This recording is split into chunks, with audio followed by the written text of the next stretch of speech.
de uma lenda. Era 12 de julho de 1998.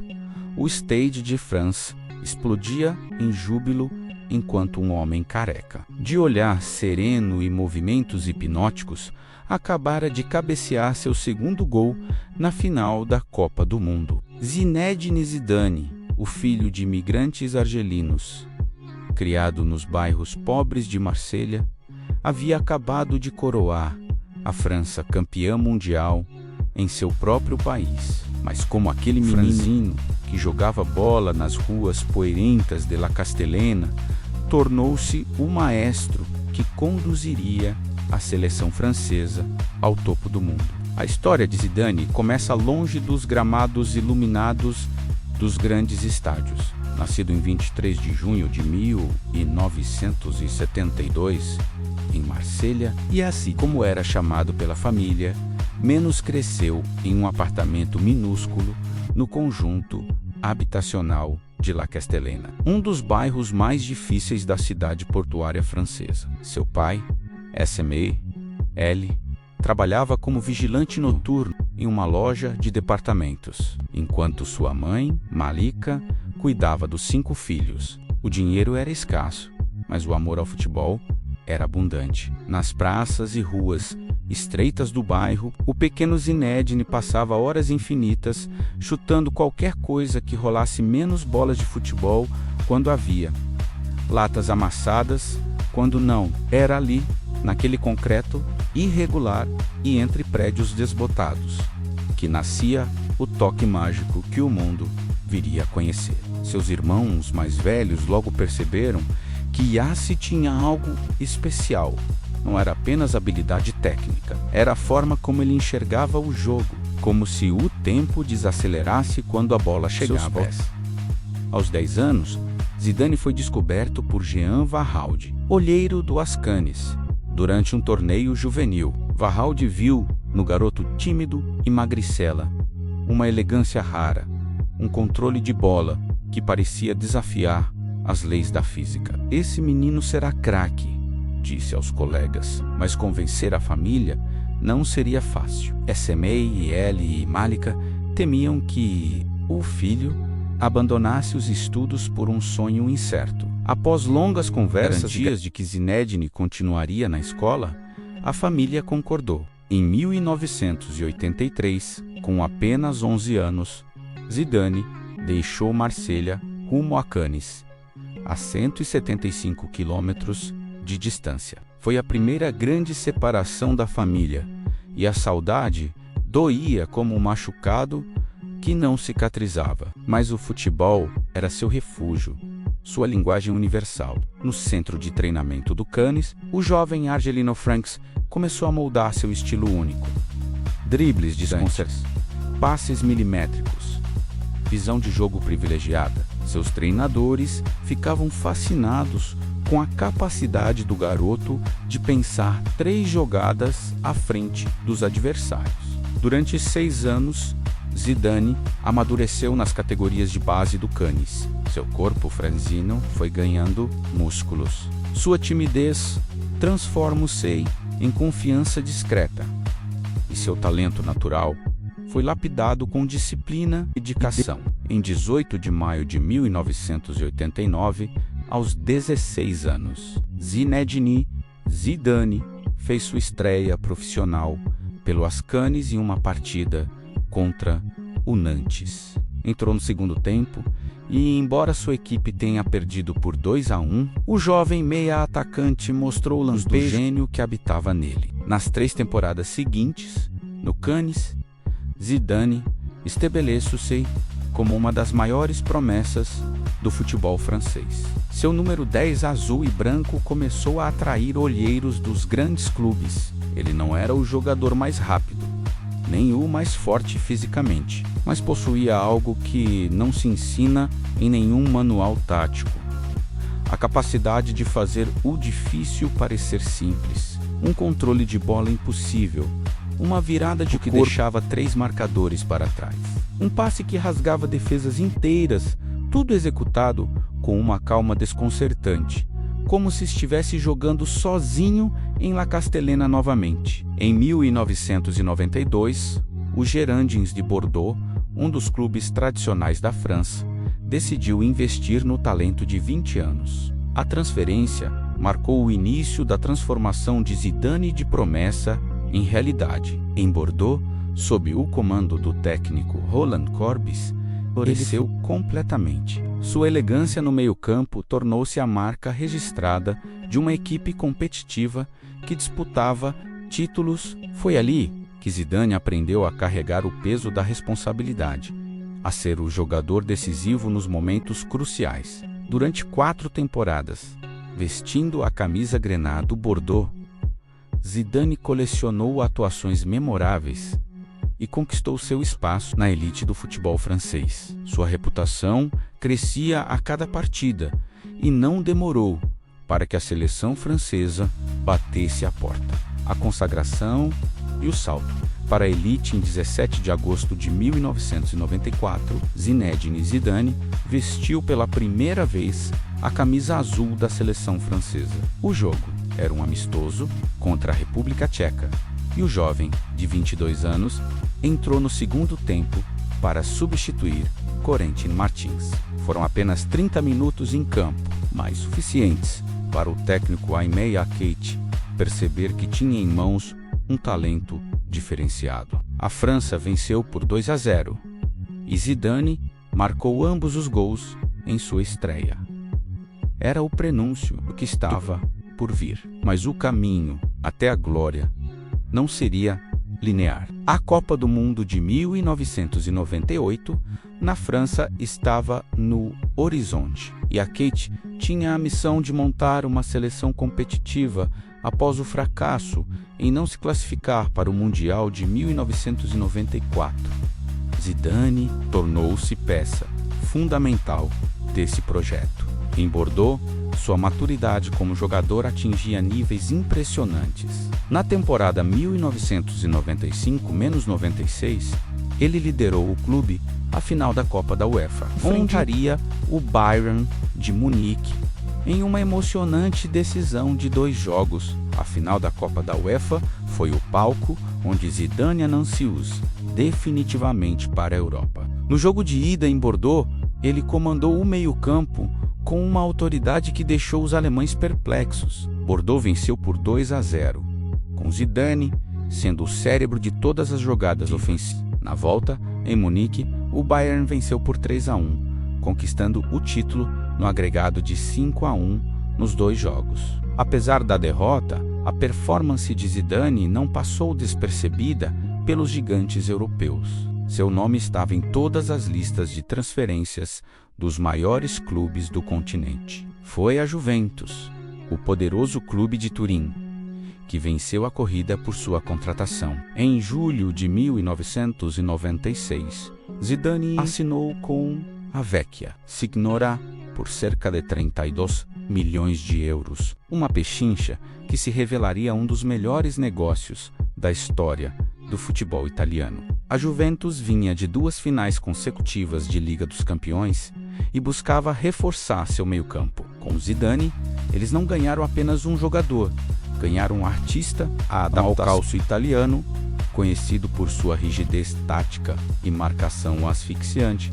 Poderia ter sido um obstáculo, mas Zidane transformou em trampolim. Sob o comando de Marcelo Lippi, ele formou uma dupla memorável no meio-campo com o francês Didier Deschamps, seu futuro companheiro de seleção. Na Juventus, Zidane aprendeu a jogar sob pressão constante, a manter a classe, mesmo quando marcado por 2 ou 3 adversários, a criar espaços onde parecia não haver nenhum. Em sua primeira temporada em Turim, Zidane conquistou o Scudetto e chegou à final da Liga dos Campeões contra o Borussia Dortmund. Embora a Juventus tenha perdido por 3-1, a performance de Zidane ao longo da campanha foi magistral. Ele havia provado que podia brilhar no palco mais exigente do futebol de clubes. Na Série A, sua elegância contrastava com a brutalidade defensiva italiana, enquanto outros jogadores se desesperavam diante de marcações sufocantes.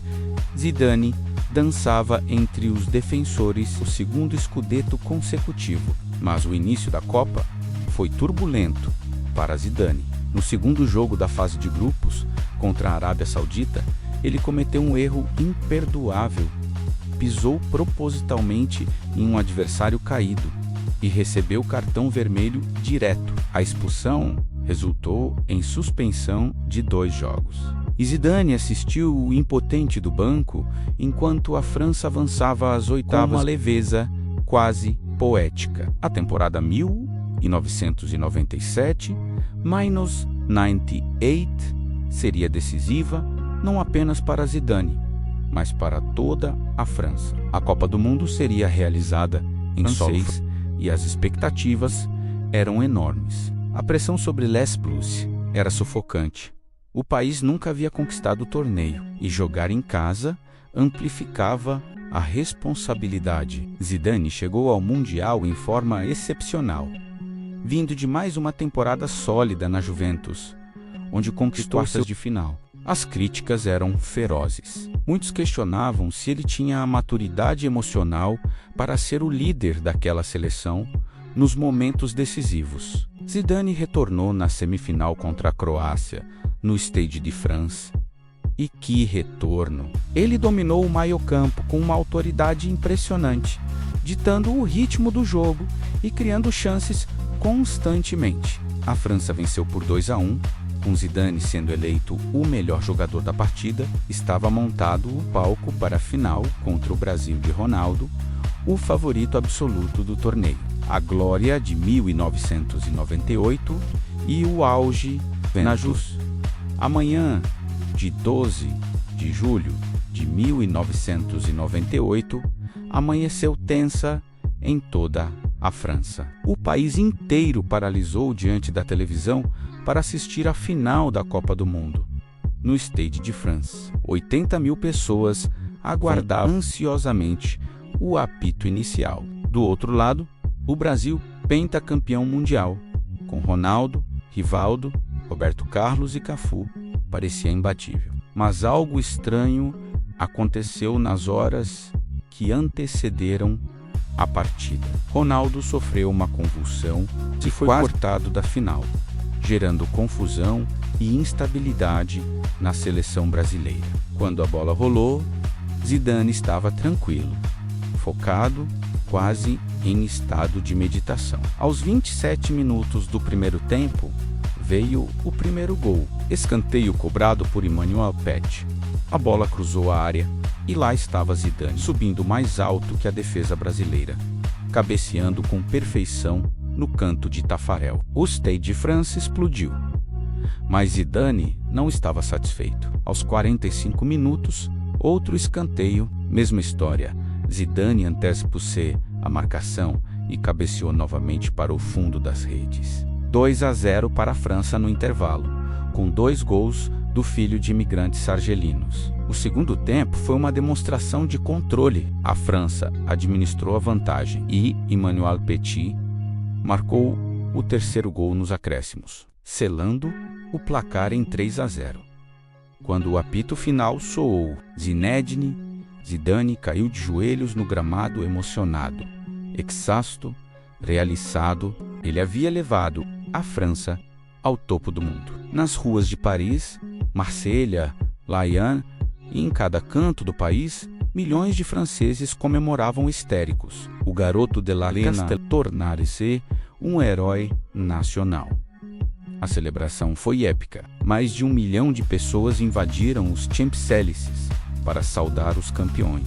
Zidane, tímido por natureza, vai-o-sei, no centro de uma comoção nacional sem precedentes. Sua imagem foi projetada no Arc de Triomphe. Jornais estamparam manchetes como Zidane, o rei da França. O presidente Jacques Chirac o condecorou com a Legião de Honra. Mas para Zidane, a maior recompensa foi ver o orgulho nos olhos de seus pais, Esmé, Elie e Malika, que haviam sacrificado tanto para que ele perseguisse esse sonho. Após a Copa, Zidane tornou a Juventus, não mais como apenas um grande jogador, mas como o melhor do mundo. Em dezembro de 1998, ele foi coroado com a Bola de Ouro da France Football, prêmio máximo individual do futebol. Sua terceira temporada em Turim foi espetacular. Mais um Scudetto conquistado, performances magistrais na Liga dos Campeões e uma reputação consolidada como o meia mais completo de sua geração. Mas a Juventus não conseguiu dar a Zidane o troféu que ele mais desejava no futebol de clubes.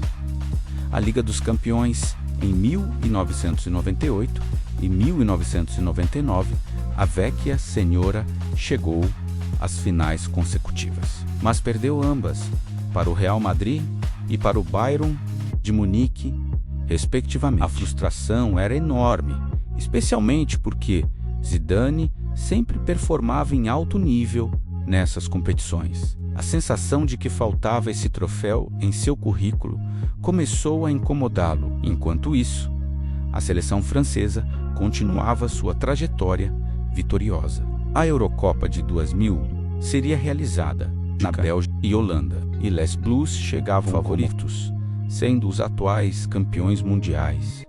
Zidane estava em forma fenomenal. Na fase de grupos, a França passou em primeiro com 3 vitórias. Nas quartas de final, enfrentou a Espanha e venceu por 2-1, com Zidane comandando o meio-campo com sua habitual elegância. A semifinal contra Portugal foi um jogo para a história. Empatado em 1-1 no tempo normal, o jogo foi para a prorrogação. Aos 117 minutos, já no limite do segundo tempo extra, Zidane recebeu a bola na entrada da área, girou o corpo com aquela leveza característica, deixou um marcador para trás e bateu, colocado no canto. Gol de ouro.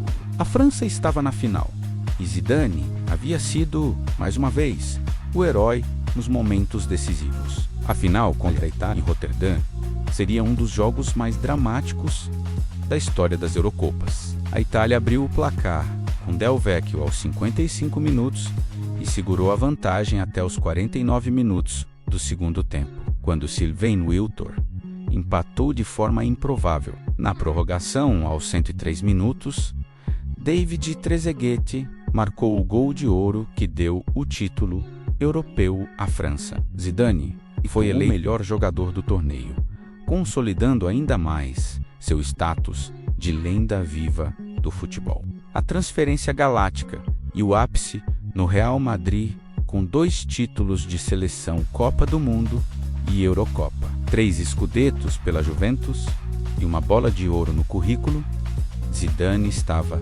no auge de sua carreira aos 29 anos, mas faltava realizar conquistar a Liga dos Campeões. E foi justamente o clube que havia derrotado a Juventus na final de 1998 que viria buscá-lo. Em julho de 2001, o Real Madrid, sob o comando do presidente Florentino Pérez e sua política de galácticos, anunciou a contratação mais cara da história do futebol até aquele momento. 77,5 milhões de euros por Zinedine Zidane. A apresentação no Santiago Bernabéu foi apoteótica. Mais de 30 mil torcedores lotaram o estádio apenas para ver Zidane vestir pela primeira vez a camisa branca com o número 5. Ele juntava-se a um elenco repleto de estrelas: Luís Figo, Raul, Roberto Carlos, Fernando Hierro e o jovem Iker Casillas. O técnico era Vicente Del Bosque, um homem discreto, mas de profunda sabedoria tática. A missão era clara: dominar a Europa. A adaptação foi imediata. Zidane parecia ter nascido para jogar no Real Madrid. Sua elegância, sua classe, sua capacidade de decidir jogos combinavam perfeitamente com a história e a grandeza do clube merengue. Na primeira temporada, ele foi fundamental para o título da Liga dos Campeões 2001-02.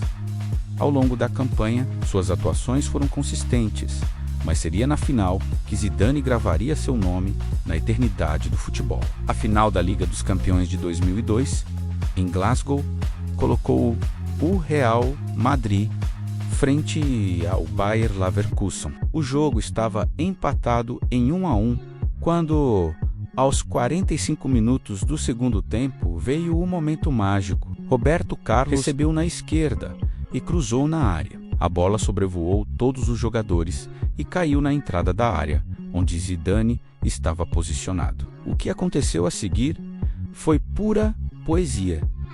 Com o pé esquerdo, sua perna mais fraca, Zidane acertou um voleio perfeito, quase impossível, que entrou no ângulo de Hans Jengbutt, um dos gols mais bonitos da história das finais de Champions. O Real Madrid venceu por 2-1.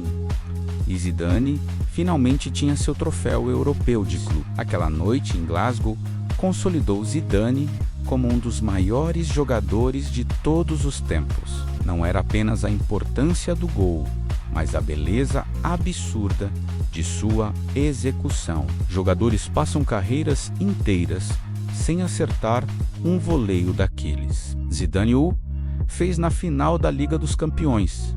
No momento mais importante, era genialidade em estado puro. Nas temporadas seguintes no Real Madrid, Zidane continuou encantando o mundo. Ele venceu o Campeonato Espanhol em 2002 a 0-3, sua primeira La Liga, e conquistou sua segunda Bola de Ouro em 2003, aos 31 anos, ao lado de Ronaldo Fenômeno, que chegou em 2002, e depois com David Beckham, que veio em 2003.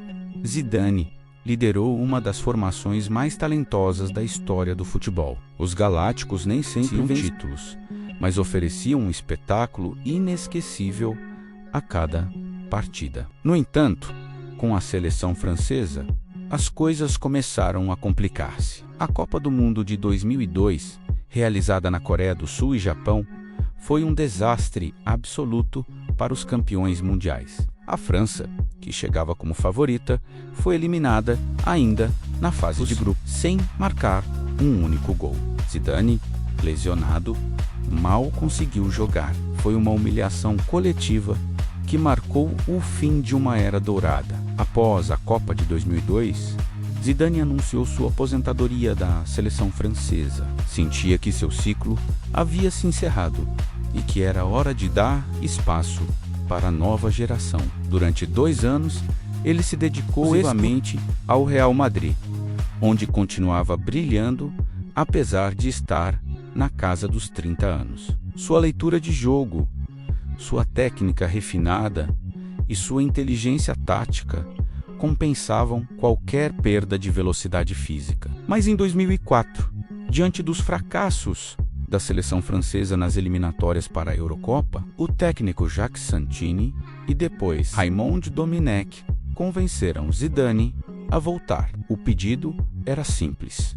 A França precisava dele. Zidane aceitou o desafio e retornou à seleção em agosto de 2005.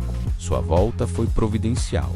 A França classificou-se para a Copa do Mundo de 2006 na Alemanha, com Zidane sendo novamente o maestro do time. O último ato, glória e tragédia em Berlim, a Copa do Mundo de 2006, seria o canto do cisne de Zinedine Zidane. Aos 34 anos, ele havia anunciado que se aposentaria definitivamente após o torneio. A França não era a favorita. Muitos consideravam o envelhecido e sem força para competir com as potências europeias e sul-americanas.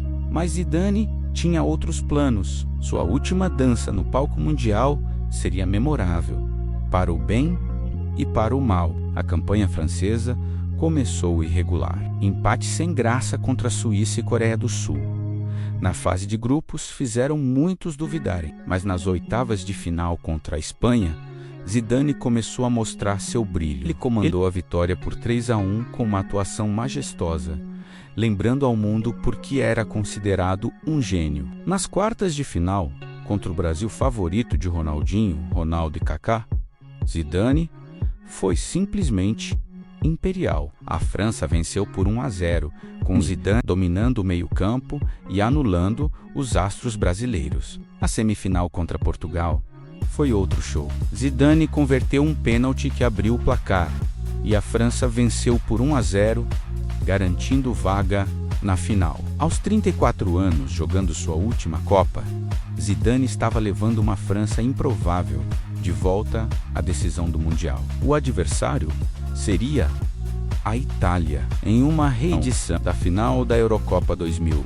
O palco, o Estádio Olímpico de Berlim, com 69 mil pessoas presentes. A final de 9 de julho de 2006 começou de forma surpreendente. Aos 7 minutos, a França ganhou um pênalti após falta em Florent Malouda.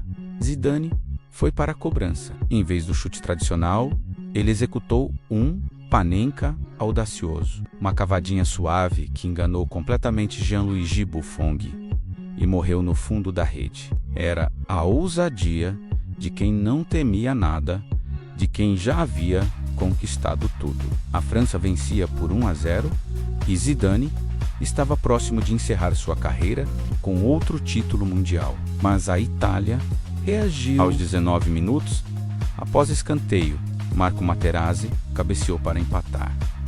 O jogo tornou-se equilibrado, tenso, disputadíssimo. Ambas as equipes criaram chances, mas o placar permaneceu 1-1 até o fim do tempo normal.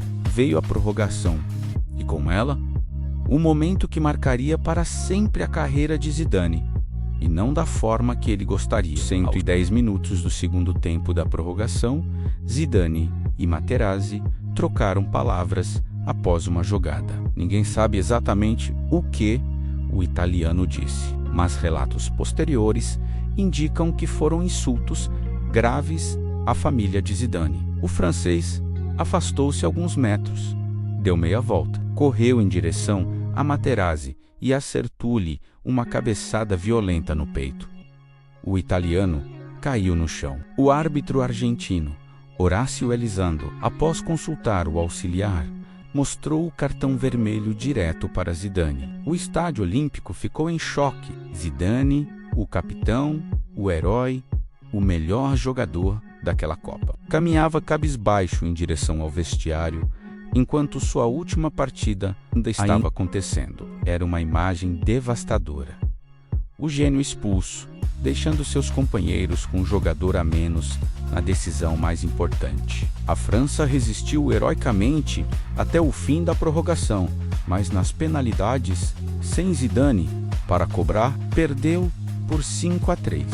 A Itália era tetracampeã mundial e Zidane encerrava sua carreira com uma mancha que jamais seria apagada. Apesar da expulsão, Zidane foi eleito o melhor jogador da Copa do Mundo de 2006. Menos a bola de ouro FIFA do torneio. Era um reconhecimento contraditório.